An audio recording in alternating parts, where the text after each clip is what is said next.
Right, people, as you know, we've been interviewing a lot of people, getting people from across the states. We've got another interesting guest today who's come to join us. So I'll let him introduce himself, and we'll find out a bit more about what he's doing, why he's doing it, and where he's going. So, good morning. Good morning. Good morning. How are you today? I'm fine, man. I'm fine. So, for the benefit of everybody out in podcast world and radio world, who are you? What's your name? Hi, my name is Gordie Russ. I'm a songwriter, producer, and artist manager from the United States, um, working out of Dallas, Texas, but originally from the Motown sound, Detroit, Michigan. So I got that Motown sound, that Motown flavor. Oh, nice, nice. Yeah, I know a few people in oh Detroit. I've got a few. There's a few artists that I know in Detroit, and a few people I know from Detroit. But yeah, you're right. That Motown sound is just phenomenal, isn't it? I think that's changed. There's different influences, but I think Motown's had a massive influence on modern day music. From its roots to where it is now, it's been very influential with the artists from that genre, really.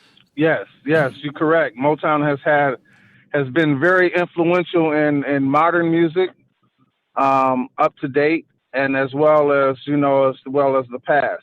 So I feel very fortunate to have been raised around in the Motown era of music and musicians. I learned a lot during from being from that part of the world. Yeah, yeah, because it ends up being in your DNA, doesn't it? If you come from a certain place, well, it's got to be in there somewhere, hasn't it? So if where you grow up around whatever it is, whatever culture it is, or whatever music or influences, that's got to get in under your skin, and it's got to be part of you as a person. Yes, I definitely agree. It has actually become part of the DNA, the science of it all.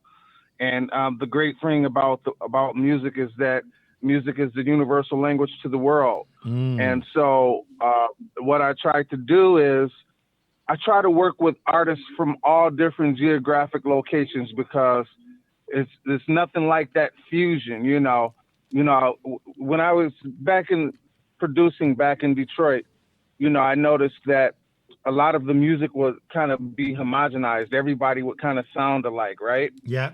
But where I found the magic in the music at is when I worked with other people from different areas of the world, the Pacific Northwest, the South, the Dirty South, Atlanta, California, East Coast, West Coast. And when you brought that Midwest sound to maybe just a different type of way of delivering a vocal or delivering a cadence with that down south vibe, man, it's the most beautifulest thing in the world when you are able to witness that magic happening. And that's why I try to always venture out and work with a lot of different artists, locally and internationally. I'm always open to collaborate with people. If anybody want to collaborate with me, they can send me an email at Gordie Russ at gmail.com. That's GORDIERUSS at gmail.com. Send me a link, connect with me, and I'll be happy to reach out with you and work with you. Brilliant. That's really good. And I'll when I put this out as a podcast, we'll put your links on there, and hopefully people can gravitate towards you and find you. But yeah, that's really interesting because I always say that music is a good leveler, isn't it? It doesn't matter where you're from, what your cultural background is. I listen to you can as an example. I'm all over the internet looking at music all the time. I just consume it, and I've caught someone playing Latino music. He's in Puerto Rico, doesn't speak in English, does his show, and I sit there and I'm like, yeah, tapping my foot, and I like this. Not got to understand a single word they're saying, but it's got a vibe. If you put that in anywhere in a bar, people will get on with it, won't they? So I think you're right. Music for me is a music and food. I think are good levelers for everyone. If you feed someone a nice meal or you feed someone some good music, you sort of get a bit of a bond rock in there, and I like what you're doing.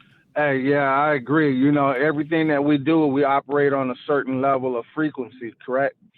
And so while we operate on those frequencies, we just try to make, everyone feel as good as we possibly can.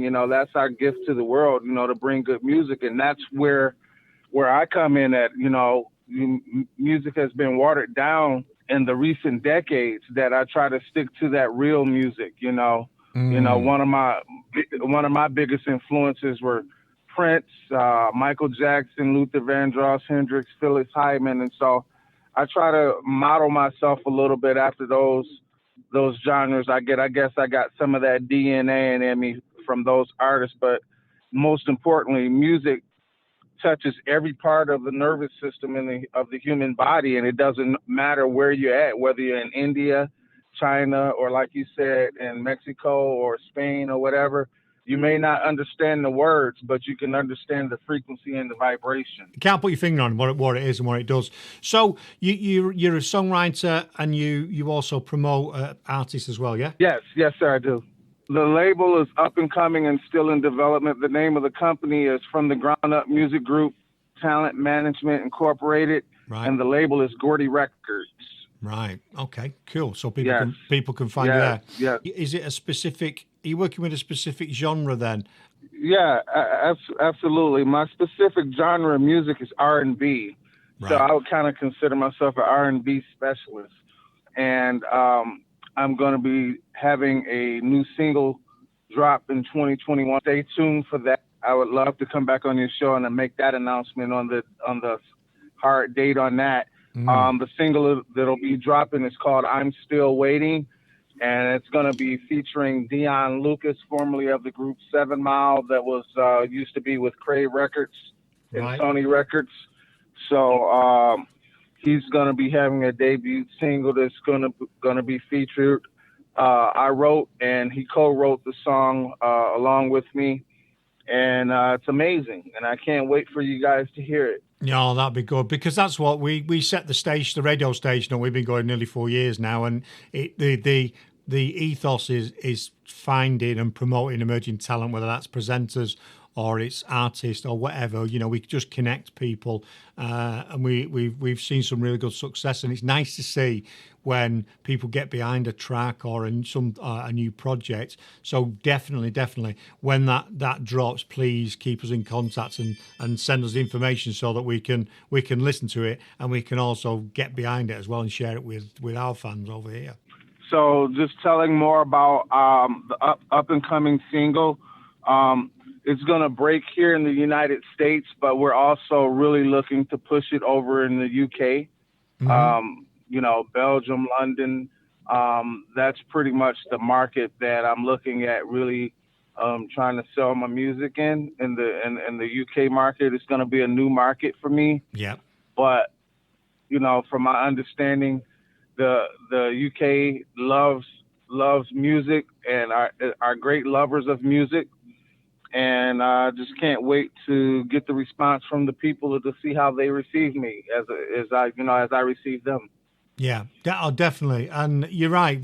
I think as a country, a little island as we are, we've produced some amazing talent, and I think the diversity of music is phenomenal in the UK, and people do like music, and it's one thing we're all missing at the minute is actually going and seeing people perform live, and because in the UK there's nothing's on at the minute. We've been pretty much locked down since most of last year, and at least since November there's been nothing. There's been no live performances all the way through 2020. It's been terrible.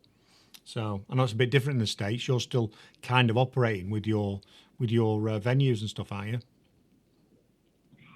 Well, here in Texas, it's kind of open a little bit. So here in Texas, there have been some venues going on and some live performances going on. I have a show coming up. So later down the road, coming up in August, I got a live show that I'm working on, and then a couple of them in between that hasn't really gotten a really solid date.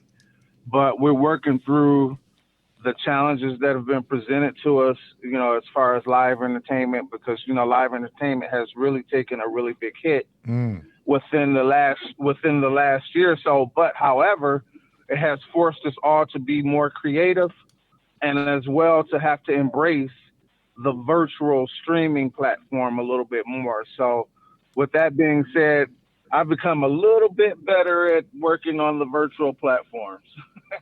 Yeah.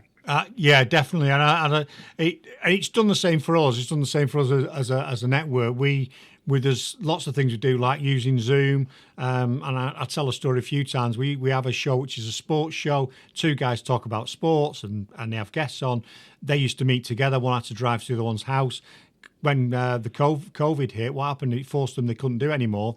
So they've gone from 2 presenters to 6 presenters now, because they do it all remotely on Zoom. So that show has actually been enhanced by COVID-19, and they've ended up having some famous sporting people on the show, because that's how they now do the show. They've not got to go to a physical location. So there's some benefits from it, but there's been a lot of negatives, and hopefully we'll start to see.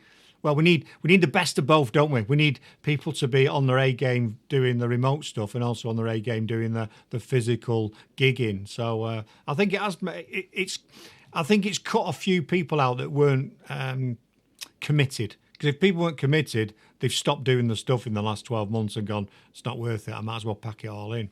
Have you found that any people who've just decided not to do it anymore? Well, only the strong will survive, as that old adage goes. You got to just keep plucking away at it. And, anything worth having is worth working for. Anything that comes easy is not worth having. And therefore, when the challenges come, you just have to be able to rise above the challenges. You have to be agile. You have to be able to adapt and to, every situation. And so, I've been doing music for a long, long time. It seemed like all my life. And, I've yet to make $1 million at it. Actually, I've more invested in the business than I've made out of the business, but I do it because of the passion, because I love it. Yes. So, a lot of people work 9 to 5s and they go to work and they hate going to work. Although they're earning a paycheck, they hate what they do. Creating music is not easy. It's hard, rather hard at times. You have writer's blocks and you have other obstacles, life, family, and then just life challenges. But the thing is that I love what I do, so it doesn't seem like work. And as long as you're having fun and doing what you're passionate about, the success will come. All you have to do is just keep working at it. You don't have to be a great genius at anything, but consistency and constant improvement is what makes greatness. Yeah, I like that. That's very philosophical and that's very inspiring. We're very much similar. We've put a lot of investment into what we're doing, and the fruits of the labour will come eventually.